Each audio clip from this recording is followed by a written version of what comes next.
Engineering mathematics 1 ಉಪನ್ಯಾಸಗಳಿಗೆ ಮರಳಿ ಸುಸ್ವಾಗತ. ಮತ್ತು ಇಂದು 2 ವೇರಿಯಬಲ್ಗಳ ಫಂಕ್ಷನ್ಗಳ ಲಿಮಿಟ್ನ ಇವ್ಯಾಲ್ಯೂಯೇಷನ್ ಕುರಿತು ಮಾತನಾಡುತ್ತೇವೆ. ಹಿಂದಿನ ಉಪನ್ಯಾಸದಲ್ಲಿ ನಾವು ಏನು ನೋಡಿದ್ದೇವೆ ಎಂದರೆ ಈ ಲಿಮಿಟ್ fxy ಎಂಬುದು x0 y0 ಆದಾಗ L ಗೆ ಸಮನಾಗುತ್ತದೆ. ಇದನ್ನು ಈ ಎಪ್ಸಿಲಾನ್ ಡೆಲ್ಟಾ ವಿಧಾನವನ್ನು ಬಳಸಿ ವ್ಯಾಖ್ಯಾನಿಸಲಾಗಿದೆ. ಅಂದರೆ ನೀಡಲಾದ ರಿಯಲ್ ನಂಬರ್ಗೆ ಎಪ್ಸಿಲಾನ್ ಪಾಸಿಟಿವ್ ಆದಾಗ ನಾವು ರಿಯಲ್ ನಂಬರ್ ಡೆಲ್ಟಾ ಪಾಸಿಟಿವ್ ಅನ್ನು ಕಂಡುಕೊಳ್ಳಬಹುದು. ಉದಾಹರಣೆಗೆ fx L ಎಪ್ಸಿಲಾನ್ ಗಿಂತ ಕಡಿಮೆ ಇದೆ. ಇಲ್ಲಿ delta x0 y0 point neighbourhood ನಲ್ಲಿದ್ದಾಗಲೆಲ್ಲ ನಿರ್ದಿಷ್ಟ ಸಂಖ್ಯೆಗೆ ಆರ್ಬಿಟ್ರರಿ ಎಪ್ಸಿಲಾನ್ಗೆ fxy ಮತ್ತು ಮೈನಸ್ ಅದರ ಲಿಮಿಟಿಂಗ್ ವ್ಯಾಲ್ಯೂ L. ಈ ಸಂಖ್ಯೆಯು ಎಪ್ಸಿಲಾನ್ಗಿಂತ ಕಡಿಮೆ ಎರಡರ ನಡುವಿನ ವ್ಯತ್ಯಾಸ ಮತ್ತು ಈ ವಿಧಾನವು ಕೊಟ್ಟಿರುವ ಸಂಖ್ಯೆ L ಲಿಮಿಟ್ ಆಗಿದೆಯೇ ಎನ್ನುವುದನ್ನು ಪರಿಶೀಲಿಸಲು ಈ ವಿಧಾನವು ಉಪಯುಕ್ತವಾಗಿದೆ ಎಂದು ನಾವು ನೋಡಿದ್ದೇವೆ. ಆದರೆ ಆ ಲಿಮಿಟ್ ಏನು ಎಂದು ನಾವು ಊಹಿಸಬೇಕು. ಇಂದಿನ ಉಪನ್ಯಾಸದಲ್ಲಿ ನಾವು ಹೆಚ್ಚು ಪ್ರಾಯೋಗಿಕ ಸಮಸ್ಯೆಗಳನ್ನು ಹುಡುಕುತ್ತೇವೆ.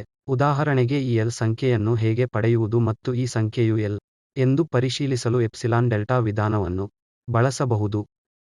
ಆದ್ದರಿಂದ ಸಿಂಗಲ್ ವೇರಿಯಬಲ್ನ ಫಂಕ್ಷನ್ನ ಲಿಮಿಟ್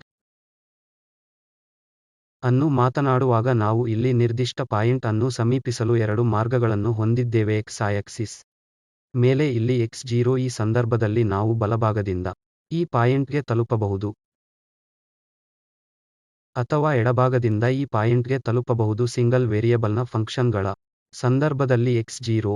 ಆದರೆ ಈಗ ನಾವು ಈ ಸಂದರ್ಭದಲ್ಲಿ 2 ಅಥವಾ ಹೆಚ್ಚಿನ ವೇರಿಯಬಲ್ಗಳ ಫಂಕ್ಷನ್ಗಳನ್ನು ಹೊಂದಿದ್ದೇವೆ. ಇದು x ಆಯಕ್ಸಿಸ್, ಇದು y ಆಯಕ್ಸಿಸ್ ಮತ್ತು ಇದು z ಆಯಕ್ಸಿಸ್ ಎಂದು ಭಾವಿಸೋಣ. ಆದ್ದರಿಂದ xy ಪ್ಲೇನ್ನಲ್ಲಿ ನಾವು ಈ ಫಂಕ್ಷನ್ನ ಈ ಡೊಮೇನ್ ಅನ್ನು ಹೊಂದಿದ್ದೇವೆ. ನಾವು ಈ ಪಾಯಿಂಟ್ P ತಲುಪಲು ಬಯಸುತ್ತೇವೆ ಎಂದು ಭಾವಿಸೋಣ. ಇಲ್ಲಿ ಈ ಹಂತವನ್ನು ತಲುಪಲು ಹಲವಾರು ಮಾರ್ಗಗಳಿವೆ.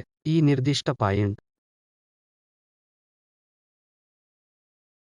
P ಗೆ xy ಸಮೀಪಿಸಲು xy ಲಿಮಿಟ್ ಅನ್ನು ಪಡೆಯಲು ನಾವು ಯಾವುದೇ ದಿಕ್ಕಿನಿಂದ ಮತ್ತು ಈ ಪಾಯಿಂಟ್ಗೆ ಯಾವುದೇ ಮಾರ್ಗವನ್ನು ಬಳಸಬಹುದು.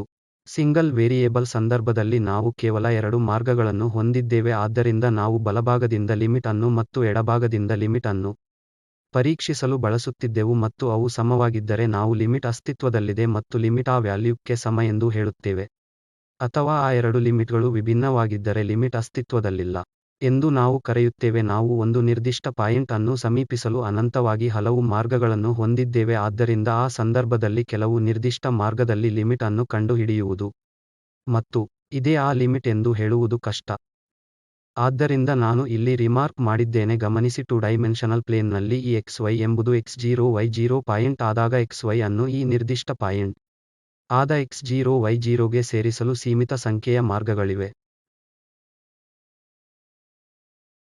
ಲಿಮಿಟ್ ಅನನ್ಯವಾದುದರಿಂದ ಲಿಮಿಟ್ ಎಲ್ಲಾ ಮಾರ್ಗಗಳಲ್ಲೂ ಒಂದೇ ಆಗಿರಬೇಕು. ಅಂದರೆ ಪಾಯಿಂಟ್ P ಅನ್ನು ನಿರ್ದಿಷ್ಟ ಮಾರ್ಗದಲ್ಲಿ ಪಾಯಿಂಟ್ P ಅನ್ನು ಸಮೀಪಿಸುವ ಮತ್ತು ಫಂಕ್ಷನ್ fxy ಎಂಬುದು xy ಯಂತೆ xy0 ನಲ್ಲಿ ಕಂಡುಹಿಡಿಯುವ ಲಿಮಿಟ್ ಅನ್ನು ಪಡೆಯಲಾಗುವುದಿಲ್ಲ. ಆದಾಗ್ಯೂ ಲಿಮಿಟ್ ಮಾರ್ಗದ ಮೇಲೆ ಅವಲಂಬಿತವಾಗಿದ್ದರೆ ನಾವು 2 ವಿಭಿನ್ನ ಮಾರ್ಗಗಳಲ್ಲಿ ಲಿಮಿಟ್ ವಿಭಿನ್ನವಾಗಿದೆ ಎಂದು ಕಂಡುಕೊಂಡರೆ ಕನಿಷ್ಠ ನಾವು ಲಿಮಿಟ್ ಅಸ್ತಿತ್ವದಲ್ಲಿಲ್ಲ ಎಂದು ತೀರ್ಮಾನಿಸಬಹುದು. ಆದರೆ 2 ಅಥವಾ ಹಲವು ವಿಭಿನ್ನ ಮಾರ್ಗಗಳಲ್ಲಿ ಲಿಮಿಟ್ ಅನ್ನು ಪಡೆಯುವುದು, ಆದರೂ ಆ ಲಿಮಿಟ್ ಒಂದೇ ಆಗಿರಬಹುದು. ಆದರೆ ನಾವು ನಿರ್ದಿಷ್ಟ ಸಂಖ್ಯೆಯು ಲಿಮಿಟ್ ಎಂದು ತೀರ್ಮಾನಿಸಲು ಸಾಧ್ಯವಿಲ್ಲ, ಏಕೆಂದರೆ ಲಿಮಿಟ್ ವಿಭಿನ್ನವಾಗಿರಬಹುದಾದ ಬೇರೆ ಕೆಲವು ಮಾರ್ಗಗಳಿರಬಹುದು.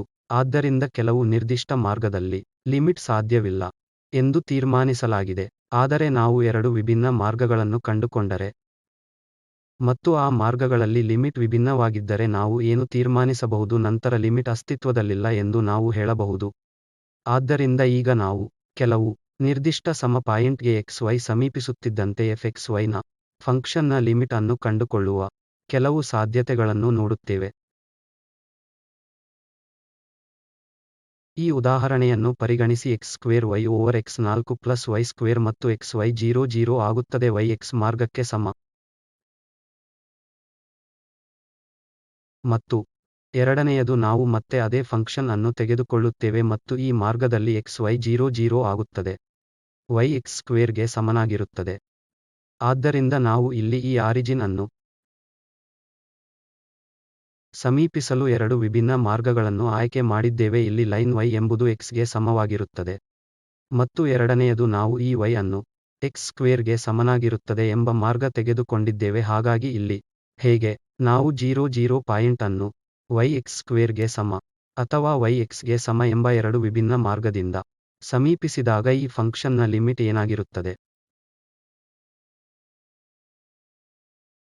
ನಾವು ಇಲ್ಲಿ y ಅನ್ನು x ಗೆ ಸಮವಾಗಿ ತೆಗೆದುಕೊಂಡರೆ ನಾವು ಆರಿಜಿನ್ ಅನ್ನು ಸಮೀಪಿಸುತ್ತಿದ್ದೇವೆ. ಮತ್ತು ಈ ಸಂದರ್ಭದಲ್ಲಿ y x ಗೆ ಸಮವಾದಾಗ ನಾವು ಇಲ್ಲಿ x ಸ್ಕ್ವೇರ್ ಅನ್ನು ಹಾಕಿ ಮತ್ತು ನಂತರ y ಅನ್ನು x ಹಾಕಿದಾಗ ನಾವು ಇಲ್ಲಿ x power 4 plus x square ಅನ್ನು ಪಡೆಯುತ್ತೇವೆ.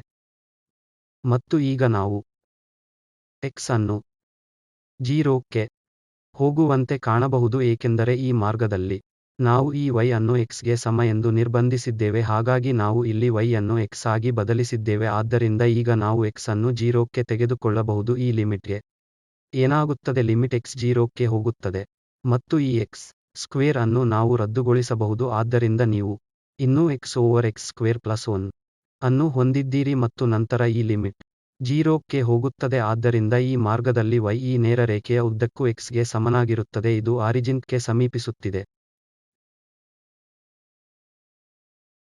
ನಾವು ಈಗ ಈ ಲಿಮಿಟ್ ಅನ್ನು 0 ವಾಗಿ ಪಡೆಯುತ್ತಿದ್ದೇವೆ. ನಾವು y ಅನ್ನು x ಸ್ಕ್ವೇರ್ಗೆ ಸಮ ಎಂದು ತೆಗೆದುಕೊಂಡರೆ ಲಿಮಿಟ್ x 0ಗೆ ಆದಾಗ ಈ ಪಥ y ಸಮವಾಗಿದೆ. x ಸ್ಕ್ವೇರ್ ವು 0ಕ್ಕೆ ಸಮೀಪಿಸುತ್ತಿದೆ. ಆದರೆ ಈ ಪ್ಯಾರಾಬೋಲಿಕ್ ಪಥದೊಂದಿಗೆ ಇಲ್ಲಿ ನಾವು x ಅನ್ನು 0ಗೆ ಸಮನಾಗಿದ್ದೇವೆ ಮತ್ತು x ಸ್ಕ್ವೇರ್ y ಮತ್ತೆ x ಸ್ಕ್ವೇರ್ ವಾಗಿದೆ. ಆದ್ದರಿಂದ ನಮಗೆ x ಪವರ್ 4 ಮತ್ತು y ಸ್ಕ್ವೇರ್ ಎಂದರೆ x ಪವರ್ 4. ಆದ್ದರಿಂದ ಈ ಸಂದರ್ಭದಲ್ಲಿ ನಾವು ಏನನ್ನು ಗಮನಿಸುತ್ತೇವೆ?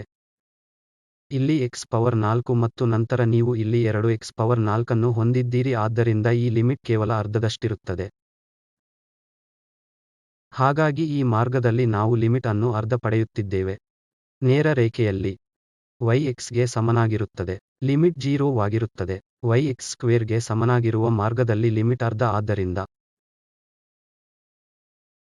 ಈಗ ನಾವು xy 0 ಕ್ಕೆ ಆದಾಗ x square y over x 4 plus y square ಇರುವುದಿಲ್ಲ ಎಂದು ತೀರ್ಮಾನಿಸಬಹುದು. ಈ ರೀತಿಯ ಎರಡನೇ ಉದಾಹರಣೆಯನ್ನು ನಾವು ತೆಗೆದುಕೊಳ್ಳೋಣ. xy ಲಿಮಿಟ್ 0 1 ಆದಾಗ tan inverse y over x.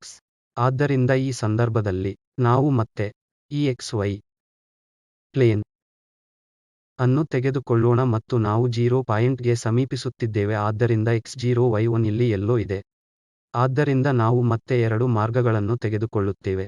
ನಾವು ಈ y ಅನ್ನು ಸ್ಥಿರವಾಗಿಡೋಣ ಮತ್ತು ಈ ಎರಡು ಮಾರ್ಗಗಳನ್ನು ಬಲಭಾಗದಿಂದ ಅಥವಾ ಎಡಭಾಗದಿಂದ ಈ ಪಾಯಿಂಟ್ಗೆ x ಸಮೀಪಿಸುವಂತೆ ತೆಗೆದುಕೊಳ್ಳುತ್ತೇವೆ. ಆದ್ದರಿಂದ ಈ ಮಾರ್ಗದಲ್ಲಿ ನಾವು y ಅನ್ನು ಒಂದಾಗಿ ಸ್ಥಿರವಾಗಿಟ್ಟಿದ್ದೇವೆ. ತದನಂತರ ನಾವು ಈ ಎರಡು ನಿರ್ದಿಷ್ಟ ಮಾರ್ಗಗಳಲ್ಲಿ ಈ ಲಿಮಿಟ್ ಅನ್ನು ತೆಗೆದುಕೊಳ್ಳುತ್ತೇವೆ ಅಥವಾ ವ್ಯಾಲ್ಯೂ ಮಾಪನ ಮಾಡುತ್ತೇವೆ. ಈ ಸಂದರ್ಭದಲ್ಲಿ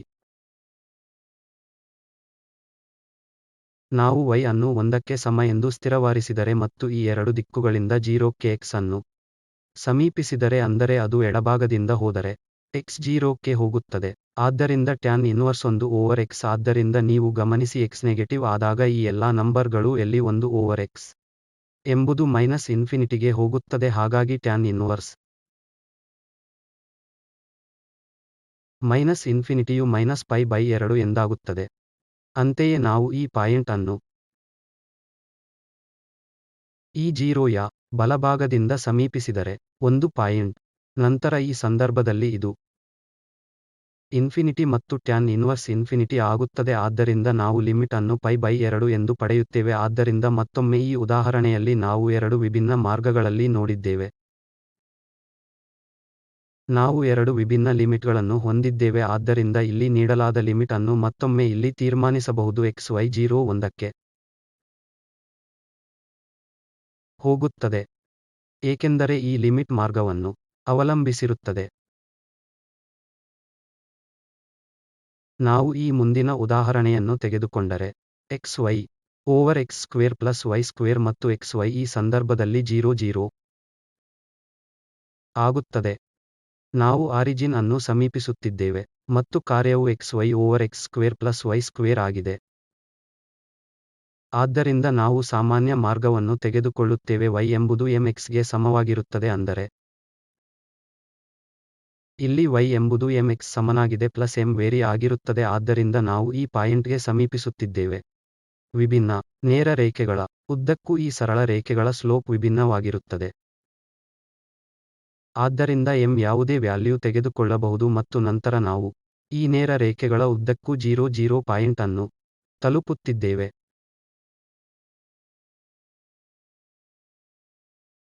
ಈ ಸಂದರ್ಭದಲ್ಲಿ ಇಲ್ಲಿ ಈ ಲಿಮಿಟ್ ಏನಾಗಿರುತ್ತದೆ? y ಅನ್ನು ನಾವು ಮೊದಲಿನಂತೆ y ಅನ್ನು mx ಗೆ ಸಮವಾಗಿ ಬದಲಾಯಿಸಬಹುದು ಆದ್ದರಿಂದ ಇಲ್ಲಿ mx ಸ್ಕ್ವೇರ್ ಇರುತ್ತದೆ ಮತ್ತು ನಂತರ x square plus m square x square ಮತ್ತು x ಸ್ಕ್ವೇರ್ ರದ್ದಾಗುತ್ತದೆ ಮತ್ತು ನಾವು m over 1 plus m square ಅನ್ನು ಪಡೆಯುತ್ತೇವೆ. ಆದ್ದರಿಂದ m ನ ವಿವಿಧ ವ್ಯಾಲ್ಯೂಗಳಿಗೆ ನಾವು ವಿಭಿನ್ನ ಲಿಮಿಟ್ ಅನ್ನು ಪಡೆಯುತ್ತಿದ್ದೇವೆ ಆದ್ದರಿಂದ ಲಿಮಿಟ್ ಮಾರ್ಗವನ್ನು ಅವಲಂಬಿಸಿರುತ್ತದೆ ಮತ್ತು ಪುನಃ ಈ ಲಿಮಿಟ್ ಅಸ್ತಿತ್ವದಲ್ಲಿಲ್ಲ ಎಂದು ನಾವು ಗಮನಿಸುತ್ತೇವೆ.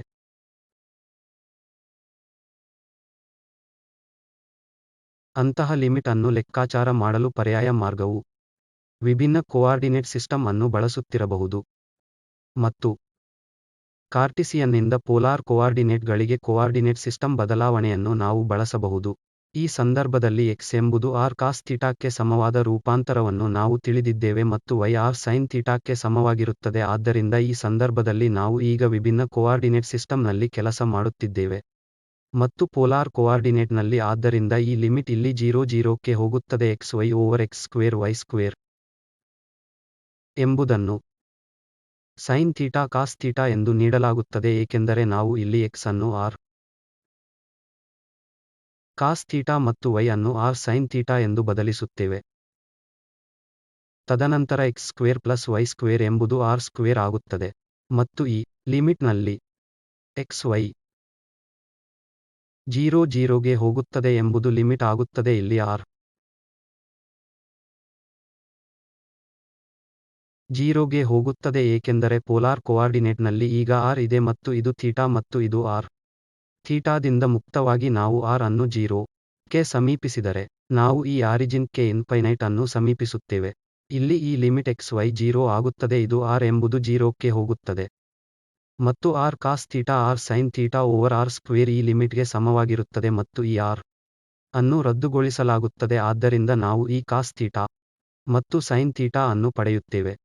ಆದ್ದರಿಂದ ನಾವು ಗಮನಿಸಿದಂತೆ ಈ ಲಿಮಿಟ್ ಥೀಟಾದ ಮೇಲೆ ಅವಲಂಬಿತವಾಗಿರುತ್ತದೆ. ಹಾಗಾಗಿ ನಾವು ಈ ಲಿಮಿಟ್ ಅನ್ನು ಸಮೀಪಿಸಲು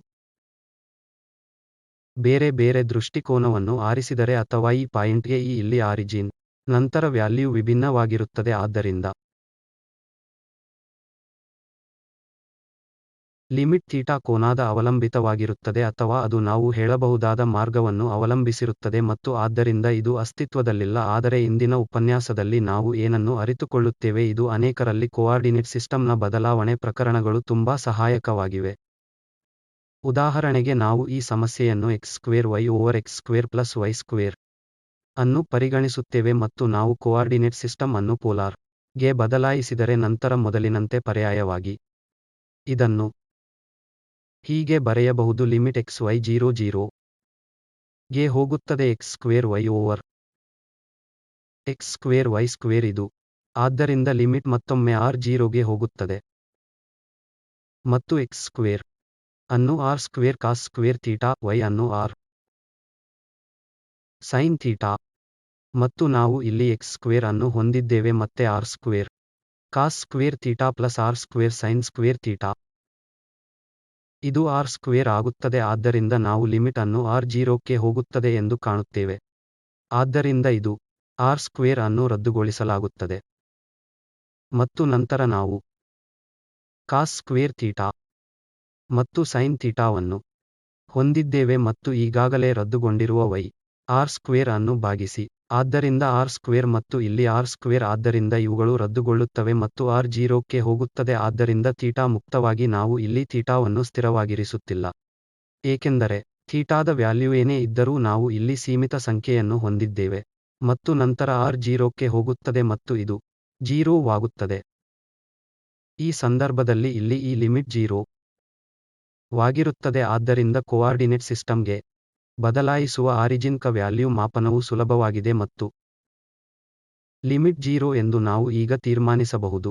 ನಾವು ಈ ಮಾರ್ಗವನ್ನು ಹೊಂದಿಲ್ಲ ಎಂಬುದನ್ನು ನಾವು ಮತ್ತೊಮ್ಮೆ ಗಮನಿಸಿದ್ದೇವೆ, ಏಕೆಂದರೆ ಈ ಲಿಮಿಟ್ ಅನ್ನು ನಾವು ಸ್ವತಂತ್ರವಾಗಿ ಪಡೆದುಕೊಂಡೆವು.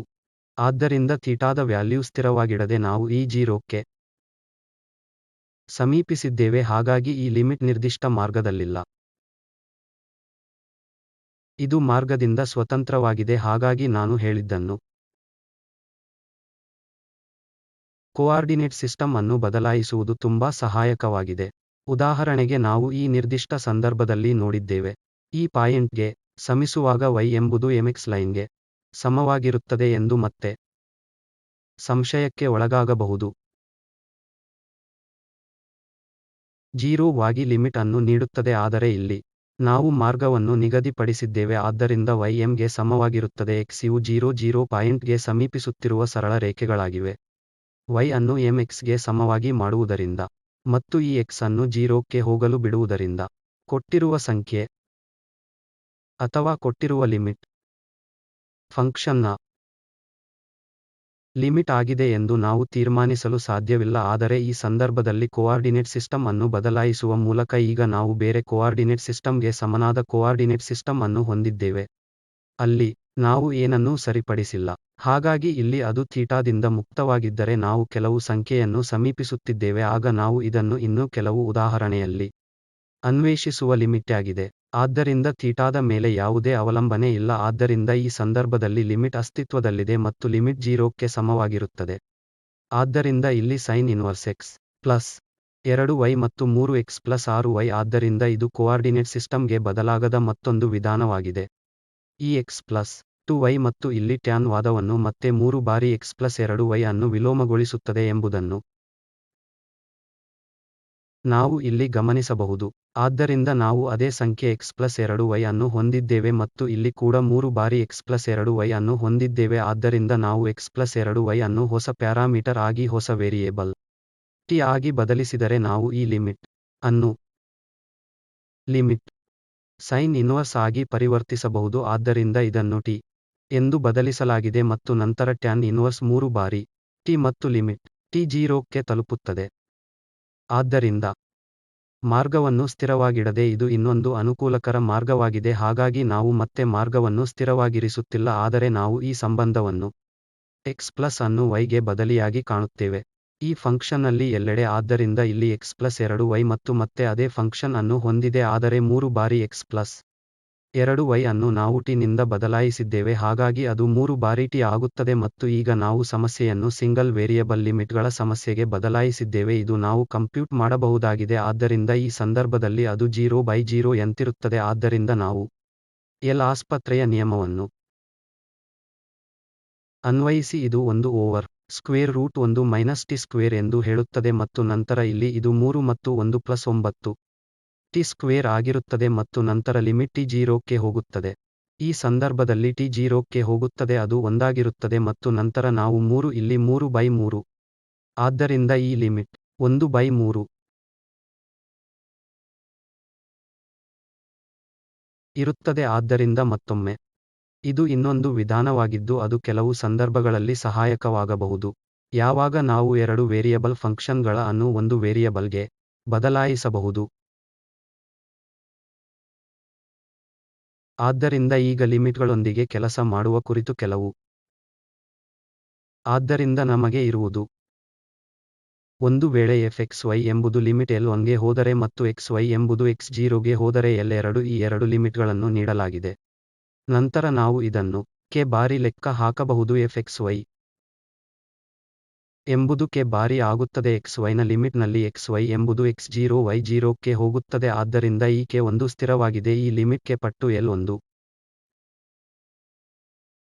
ಆಗಿರುತ್ತದೆ. ಮತ್ತೆ ನಾವು ಈ fxy ಮತ್ತು ಪ್ಲಸ್ ಅಥವಾ ಮೈನಸ್ ಅನ್ನು gxy ನಮ್ಮಲ್ಲಿ ಸೀಮಿತ ಕ್ವಾಂಟಿಟಿಗಳಿವೆ, ಅಲ್ಲಿ L1 ಮತ್ತು L2 ಇದೆ, ಆಗ ಈ ಲಿಮಿಟ್ ಕೂಡ L1 L2 L1 ಪ್ಲಸ್ ಮತ್ತು ಅದು ಪ್ಲಸ್ ಆದಾಗ ಇಲ್ಲಿ ಪ್ಲಸ್ ಕಾಣುತ್ತದೆ, ಅದು ಮೈನಸ್ ಆದಾಗ ಇಲ್ಲಿ ಮೈನಸ್ L2 ಬರುತ್ತದೆ. ಈಗ ನಮಗೆ ಈ ಎರಡು ಫಂಕ್ಷನ್ಗಳ ಪ್ರಾಡಕ್ಟ್ ದೊರೆಯುತ್ತದೆ fxy ಇಂಟು gxy. ಆದ್ದರಿಂದ ಇದು L1 ಮತ್ತು L2 ಇವುಗಳ ಪ್ರಾಡಕ್ಟ್ ಆಗಿದೆ ಇಲ್ಲಿ fxy ಓವರ್ gxy. ಕೋಶಂಟ್ ಹೀಗೆ ಇದ್ದಾಗ ಈ ಸಂದರ್ಭದಲ್ಲಿ L2 0 ಅಲ್ಲದಿದ್ದರೆ ಹಾಗೂ L2 ಕೂಡ 0ಗೆ ಸಮವಾಗಿಲ್ಲದಿದ್ದರೆ ಈ ಲಿಮಿಟ್ ಕೂಡ L1 L2 ಆಗುತ್ತದೆ.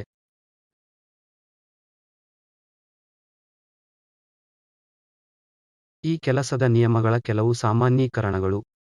ನಾವು ಅಲ್ಲಿ ಇನ್ಫೈನೈಟ್ಗಳನ್ನು ಹೊಂದಿರುವಾಗ ಸಹ ನಾವು ಕೆಲಸ ಮಾಡಬಹುದು, ಆದ್ದರಿಂದ ಈ ಲಿಮಿಟ್ fxy ನಲ್ಲಿ xy ಎಂಬುದು x0 y0 ಕ್ಕೆ ಹೋದರೆ ಅದು ಇನ್ಫಿನಿಟಿ ಆಗುತ್ತದೆ. ಮತ್ತು ಇಲ್ಲಿ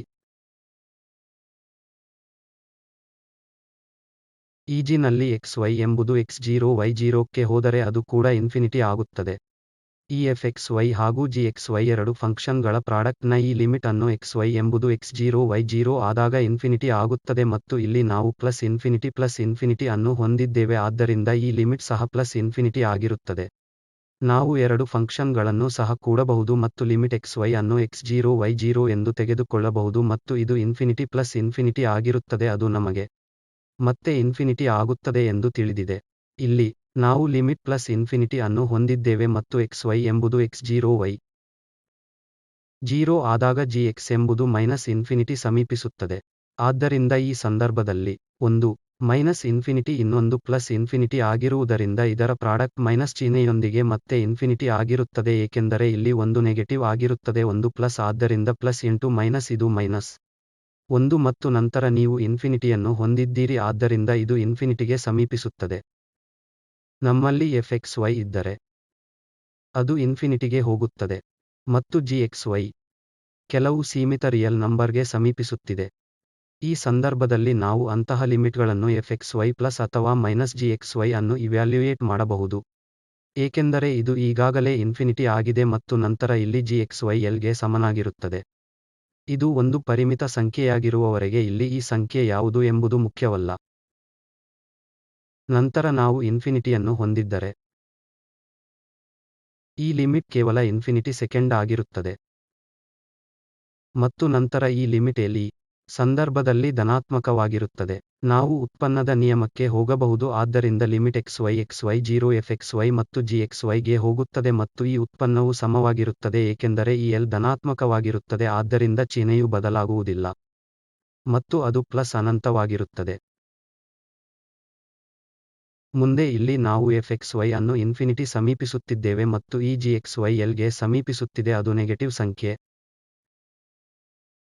ಆ ಸಂದರ್ಭದಲ್ಲಿ ಈ ಪ್ರಾಡಕ್ಟ್ fxy ಇನ್ಫಿನಿಟಿ ಸಮೀಪಿಸುತ್ತಿರುವುದರಿಂದ ಪ್ರಾಡಕ್ಟ್ ಇನ್ಫಿನಿಟಿಗೆ ಹೋಗುತ್ತದೆ, ಆದರೆ ಈ ನೆಗೆಟಿವ್ ನಿಂದಾಗಿ ಈ ಮೈನಸ್ ಇನ್ಫಿನಿಟಿ ಸಮೀಪಿಸುತ್ತದೆ. ಈಗ fxy ಇನ್ಫಿನಿಟಿ ಸಮೀಪಿಸುತ್ತಿದ್ದು gxy ಒಂದು ರಿಯಲ್ ನಂಬರ್ ಆಗಿದ್ದರೆ ಲಿಮಿಟ್ ಒಂದು ರಿಯಲ್ ನಂಬರ್ ಆಗಿದೆ, ಆ ಸಂದರ್ಭದಲ್ಲಿ ಇಲ್ಲಿ ಕೋಶಂಟ್ gxy ಓವರ್ fxy ಆಗಿರುತ್ತದೆ, ಆದ್ದರಿಂದ ಇಲ್ಲಿ ಈ fxy ಇನ್ಫಿನಿಟಿ ಹೋಗುತ್ತದೆ ಮತ್ತು gxy L ಎಂಬ ಯಾವುದೋ ಒಂದು ನಂಬರ್ ಆಗಿರುತ್ತದೆ ಈ ಸಮಯದಲ್ಲಿ ಲಿಮಿಟ್. ಆದ್ದರಿಂದ ನಾವು ಇಂದು ನೋಡಿದ ಲಿಮಿಟ್ ಅನ್ನು ನಾವು ಎರಡು ವೇರಿಯಬಲ್ ಸಂದರ್ಭದಲ್ಲಿ ಲಿಮಿಟ್ ಅನ್ನು ಇವ್ಯಾಲ್ಯೂಯೇಟ್ ಮಾಡಬಹುದು, ಆದರೆ ನಾವು ಜಾಗರೂಕರಾಗಿರಬೇಕು ಏಕೆಂದರೆ xy ಪ್ಲೇನ್ನಲ್ಲಿ ಈಗ ನಾವು ಹಲವಾರು ದಿಕ್ಕುಗಳಿಂದ ನಿರ್ದಿಷ್ಟ ಪಾಯಿಂಟ್ ಅನ್ನು ತಲುಪಬಹುದು. ಆದರೆ ಒಂದು ವೇರಿಯೇಬಲ್ನ ಸಂದರ್ಭದಲ್ಲಿ ನಾವು ಎಡಭಾಗದಿಂದ ಬಲಭಾಗದಿಂದ ಹೀಗೆ ಎರಡು ದಿಕ್ಕುಗಳನ್ನು ಹೊಂದಿದ್ದೆವು, ಆದರೆ ಈಗ ನಾವು ಇನ್ಫಿನಿಟಿಯಾಗಿ ಹಲವು ದಿಕ್ಕುಗಳನ್ನು ಹೊಂದಿದ್ದೇವೆ, ಆದ್ದರಿಂದ ನಿರ್ದಿಷ್ಟ ದಿಕ್ಕಿನಲ್ಲಿ ಕಂಪ್ಯೂಟಿಂಗ್ ಲಿಮಿಟ್ ಸಹಾಯ ಮಾಡುವುದಿಲ್ಲ. ಆದರೆ ಲಿಮಿಟ್ಗಳು ವಿಭಿನ್ನವಾಗಿರುವ ಎರಡು ದಿಕ್ಕುಗಳನ್ನು ನಾವು ಕಂಡುಕೊಂಡರೆ ಲಿಮಿಟ್ ಅಸ್ತಿತ್ವದಲ್ಲಿಲ್ಲ ಎಂದು ನಾವು ತೀರ್ಮಾನಿಸಬಹುದು, ಆದರೆ ಎರಡು ಅಥವಾ ಹಲವು ಮಾರ್ಗಗಳಲ್ಲಿ ಲಿಮಿಟ್ ಅನ್ನು ಇವ್ಯಾಲ್ಯೂಯೇಟ್ ಮಾಡುವುದರಿಂದ ನಾವು ಹಲವಾರು ಮಾರ್ಗಗಳಲ್ಲಿ ಲಿಮಿಟ್ ಒಂದೇ ಆದರೂ ಇದೆ ಆ ಲಿಮಿಟ್ ಎಂದು ತೀರ್ಮಾನಿಸಲು ಸಾಧ್ಯವಿಲ್ಲ. ಆದ್ದರಿಂದ ಲಿಮಿಟ್ ಅನ್ನು ಕಂಪ್ಯೂಟಿಂಗ್ ಮಾಡುವುದರಿಂದ ನಾವು ಎರಡು ಮಾರ್ಗಗಳನ್ನು ನೋಡಿದ್ದೇವೆ, ಪೋಲಾರ್ ಕೋಆರ್ಡಿನೇಟ್ ಗೆ ಬದಲಾಯಿಸುವುದು ಸಹಾಯಕವಾಗಿರುತ್ತದೆ.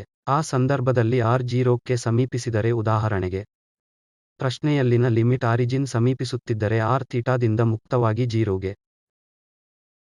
ಸಮೀಪಿಸುತ್ತಿದೆ ನಾವು ಹೇಳಬಹುದು.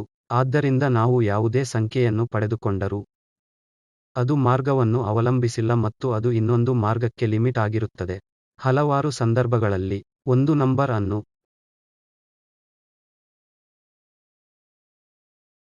ಒಂದು ವೇರಿಯಬಲ್ ಸಮಸ್ಯೆಯಾಗಿ ಪರಿವರ್ತಿಸಿ ನಂತರ ಎಲ್ ಹಾಸ್ಪಿಟಲ್ ನಿಯಮವನ್ನು ಅಳವಡಿಸಬಹುದು ಎಂದು ನಾವು ನೋಡಿದ್ದೇವೆ. ಉದಾಹರಣೆಗೆ ನಾವು ಅಂತಿಮವಾಗಿ ಲಿಮಿಟ್ ಅನ್ನು ಮತ್ತೊಮ್ಮೆ 1 ಆಗಿ ಪರಿವರ್ತಿಸಿದ್ದೇವೆ. ನಾವು ಮುಂದಿನ ಉಪನ್ಯಾಸದಲ್ಲಿ ಲಿಮಿಟ್ ಅನ್ನು ಇವ್ಯಾಲ್ಯೂಯೇಟ್ ಮಾಡಲು ನೇರವಾಗಿ ಪೋಲಾರ್ ಕೋಆರ್ಡಿನೇಟ್ಗೆ ಬದಲಿಸುವುದು ಸಹಾಯಕವಾಗಿದೆ, ಆದರೆ ಲಿಮಿಟ್ ಅನ್ನು r 0ಗೆ ಹೋಗುವುದನ್ನು ತೆಗೆದುಕೊಳ್ಳುವಾಗ ನಾವು ಪುನಃ ಜಾಗರೂಕರಾಗಿರಬೇಕು. ಅದು ಥೀಟಾದ ಕೋನವನ್ನು ಅವಲಂಬಿಸಿರಬಾರದು. ಆದ್ದರಿಂದ ಥೀಟಾದಿಂದ ಮುಕ್ತವಾಗಿ ನಾವು ಯಾವುದೇ ಸಂಖ್ಯೆಯನ್ನು ಸಮೀಪಿಸುತ್ತಿದ್ದರೆ ಅದು ಲಿಮಿಟ್ ಎಂದು ನಾವು ತೀರ್ಮಾನಿಸಬಹುದು, ಆದರೆ ಆ ಲಿಮಿಟ್ ಥೀಟಾವನ್ನು ಅವಲಂಬಿಸಿದ್ದರೆ ಮತ್ತೆ ಅದು ಮಾರ್ಗ ಅವಲಂಬಿತ ಲಿಮಿಟ್ ಆಗಿದೆ ಮತ್ತು ಆದ್ದರಿಂದ ಲಿಮಿಟ್ ಅಸ್ತಿತ್ವದಲ್ಲಿಲ್ಲ. ಆದ್ದರಿಂದ ನಾವು ಈ ಸಮಸ್ಯೆಗಳು ಅಂದರೆ ಕೋಆರ್ಡಿನೇಟ್ ಸಿಸ್ಟಮ್ ಅನ್ನು ಪೋಲಾರ್ ಕೋಆರ್ಡಿನೇಟ್ ಆಗಿ ಬದಲಾಯಿಸುವಾಗ ಸಮಸ್ಯೆ ಏನಾಗಬಹುದು ಎಂದು ಮತ್ತು ಇನ್ನೂ ಹೆಚ್ಚಿನ ಉದಾಹರಣೆಗಳನ್ನು ಕುರಿತು ಹೆಚ್ಚು ಮಾತನಾಡುತ್ತೇವೆ. ಈ ಉಪನ್ಯಾಸಗಳನ್ನು ತಯಾರಿಸಲು ಬಳಸುವ ಉಲ್ಲೇಖಗಳು ಇಲ್ಲಿವೆ ಮತ್ತು ತಾಳ್ಮೆಯಿಂದ ಆಲಿಸಿದ್ದಕ್ಕಾಗಿ ತುಂಬಾ ಧನ್ಯವಾದಗಳು.